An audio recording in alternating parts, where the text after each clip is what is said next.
नमस्कार। हमारे खास कार्यक्रम में आपका स्वागत है और मैं हूं आपके साथ कल्पना तिवारी। अयोध्या का भव्य राम मंदिर एक और ऐतिहासिक और गौरवशाली क्षण का साक्षी बनने के लिए पूरी तरह तैयार है।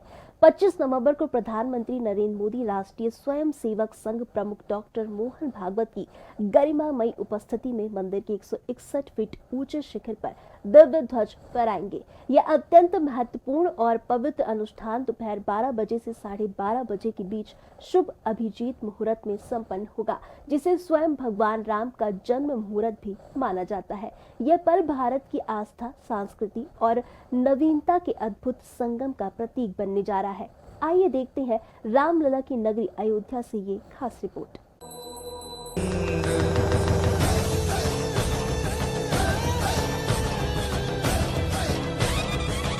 अयोध्या में एक नया अध्याय। राम मंदिर के शिखर पर लहराएगा दिव्य ध्वज। प्रधानमंत्री नरेंद्र मोदी बनेंगे साक्षी। संघ प्रमुख डॉक्टर मोहन भागवत भी रहेंगे मौजूद। 25 नवंबर को अभिजीत मुहूर्त में लहराएगा ध्वज। प्रधानमंत्री नरेंद्र मोदी करेंगे ध्वजारोहण। सूर्यवंशी प्रतीकों से सुसज्जित 3 किलोमीटर दूर से दिखाई देगा केसरिया ध्वज। अमिताभ बच्चन, सचिन तेंदुलकर भी बनेंगे साक्षी। 8000 गणमान्य अतिथि होंगे शामिल। आम श्रद्धालुओं को 26 नवंबर से होंगे दर्शन। ध्वजारोहण के लिए 25 नवंबर को दोपहर 12 बजे से 12:30 तक अत्यंत शुभ समय चुना गया है। जैसे ही प्रधानमंत्री नरेंद्र मोदी बटन दबाकर शुभारंभ करेंगे, लगभग 10 सेकेंड में ही केसरिया पताका शिखर पर लहराने लगेगी। ध्वज पर अंकित सूर्य, ओम और कोविदार वृक्ष के प्रतीक सूर्यवंश की परंपरा को दर्शाते हैं। पूरा परिसर मंत्रोच्चार्य, घंटा, घड़ियाल और शंखनाद से गुंजायमान होगा। योगी सरकार में मंत्री दिनेश प्रताप सिंह ने कहा कि प्रधानमंत्री नरेंद्र मोदी जी का संकल्प था, जो अब पूरा हो रहा है। राम जन्मभूमि श्री अयोध्या जी में प्रभु श्री राम के दिव्य भव्य मंदिर का निर्माण करवाकर करोड़ों सनातनियों की आस्था के प्रतीक को प्रधानमंत्री मोदी संपूर्णता प्रदान करेंगे। मंत्री दिनेश प्रताप सिंह ने कहा कि उन्हें गर्व है कि 25 नवंबर को प्रधानमंत्री नरेंद्र मोदी जी मंदिर का ध्वजारोहण कर इसे संपूर्णता प्रदान करेंगे। इसी के साथ देश और विदेश से आने वाले श्रद्धालु प्रभु श्री राम जी के संपूर्ण मंदिर का दर्शन कर पाएंगे। देखिए, हमारे देश के यशस्वी प्रधानमंत्री जी का संकल्प था कि हम भगवान श्री राम के अयोध्या में एक दिव्य भव्य मंदिर का निर्माण करा करके करोड़ों करोड़ सनातन धर्मावलंबियों की आस्था के इस प्रतीक को संपूर्णता प्रदान करेंगे। मुझे गर्व है कि हमारे देश के यशस्वी प्रधानमंत्री अपने संकल्प के अनुसार 25 तारीख को भगवान श्री राम के मंदिर का ध्वजारोहण करके उसको संपूर्णता प्रदान करेंगे और देश दुनिया में भगवान श्री राम का पूर्ण मंदिर अब लोगों के दर्शनार्थ खुलेगा। लोग दर्शन कर पाएंगे और भगवान श्री राम के मंदिर में भगवान श्री राम के साथ सनातन धर्म की अनेक आस्था के मंदिरों की स्थापना हुई है, जो साथ साथ भगवान श्री राम के मंदिर के साथ उनका भी दर्शन लोग कर पाएंगे। अद्वितीय है राम मंदिर का ध्वजा। केसरिया ध्वज केवल एक वस्त्र नहीं बल्कि सूर्यवंशी गौरव का प्रतीक है। इस प्रतीक की बात करें तो इस पर सूर्य, ओम और अयोध्या के राजवृक्ष कोविदार के चिन्ह अंकित है। आकार की बात करें तो यह विशाल ध्वज 22 फीट लंबा और 11 फीट चौड़ा है, जो 3 किलोमीटर की दूरी से स्पष्ट दिखाई देगा। अहमदाबाद के कारीगरों की ओर से तैयार किया गया यह ध्वज कई मायनों में खास है।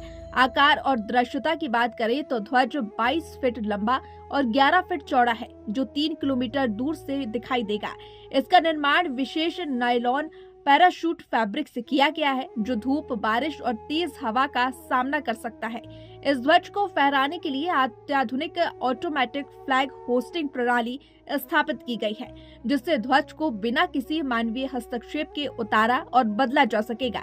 यह ध्वज हवा की दिशा में 360 डिग्री घूम सकेगा। 3 घंटे रामनगरी में रहेंगे प्रधानमंत्री मोदी। प्रधानमंत्री मोदी का यह दौरा लगभग 3 घंटे का होगा। सुबह 11 बजे अयोध्या आगमन होगा। सर्वप्रथम हनुमानगढ़ी में दर्शन पूजन प्रधानमंत्री करेंगे। इसके बाद रामलला और राम दरबार के दर्शन कर आरती में शामिल होंगे। अभिजीत मुहूर्त में ध्वजारोहण के बाद प्रधानमंत्री नरेंद्र मोदी मंदिर निर्माण में लगे इंजीनियर्स के साथ ही श्रमिकों से भी मुलाकात करेंगे। अयोध्या का भव्य राम मंदिर एक और ऐतिहासिक क्षण का साक्षी बनने के लिए पूरी तरह तैयार है। 25 नवंबर को प्रधानमंत्री नरेंद्र मोदी एक बटन के स्पर्श से मंदिर के 161 फीट ऊंचे शिखर पर दिव्य ध्वज फहराएंगे। इस महत्वपूर्ण अवसर पर राष्ट्रीय स्वयंसेवक संघ RSS प्रमुख डॉक्टर मोहन भागवत भी उनके साथ उपस्थित रहेंगे। ये पवित्र अनुष्ठान दोपहर 12 बजे से 12:30 बजे के बीच शुभ अभिजीत मुहूर्त में संपन्न किया जाएगा, जिसे भगवान राम का जन्म मुहूर्त भी माना जाता है। इस तरह अयोध्या का राम मंदिर एक और ऐतिहासिक क्षण का साक्षी बनने जा रहा है। 7 दिनी राम विवाह उत्सव और सुरक्षा। ध्वजारोहण समारोह के साथ ही अयोध्या में 7 दिवसीय राम विवाह उत्सव का भी भव्य आयोजन हो रहा है। अतिथियों के लिए इसे विशेष व्यवस्था की गई है, क्योंकि उत्सव में देश विदेश से लगभग 8,000 मेहमानों के आने का अनुमान है, जिनके ठहरने के लिए तीर्थ क्षेत्र पुरम में एक विशाल टेंट सिटी बसाई गई है और 5,000 से अधिक कमरे बुक किए गए हैं। राम सीता विवाह उत्सव साक्षी बनेंगे 8,000 लोग। मेहमानों के लिए प्रसाद के तौर पर 500 किलोग्राम विशेष लड्डू तैयार किए जा रहे हैं, जो रामलला की अपनी रसोई में शुद्ध घी और पौष्टिक मेवों से बना रहे हैं।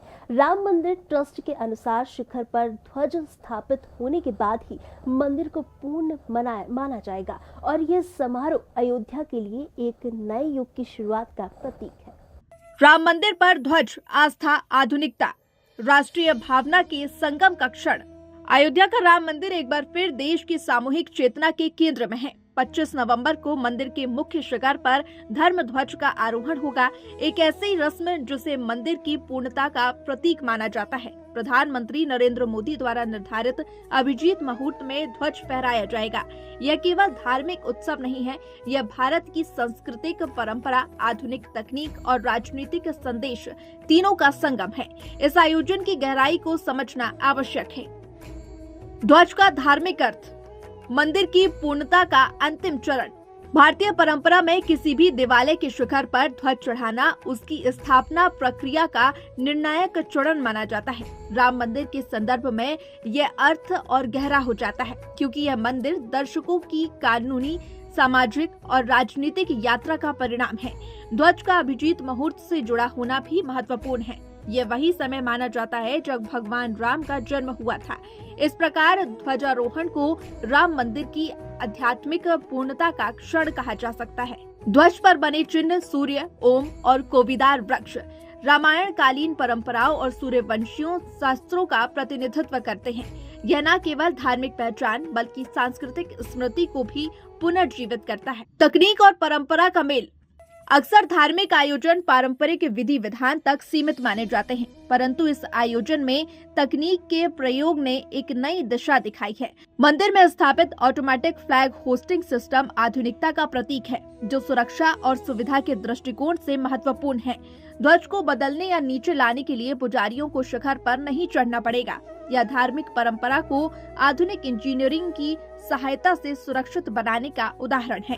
ध्वज के लिए पैराशूट ग्रेड फैब्रिक का उपयोग डबल सिंथेटिक कोटिंग और मौसम प्रतिरोधी संरचना बताती है कि यह आयोजन केवल परंपरा तक सीमित नहीं बल्कि दीर्घकालीन और वैज्ञानिक दृष्टिकोण से भी तैयार किया गया है।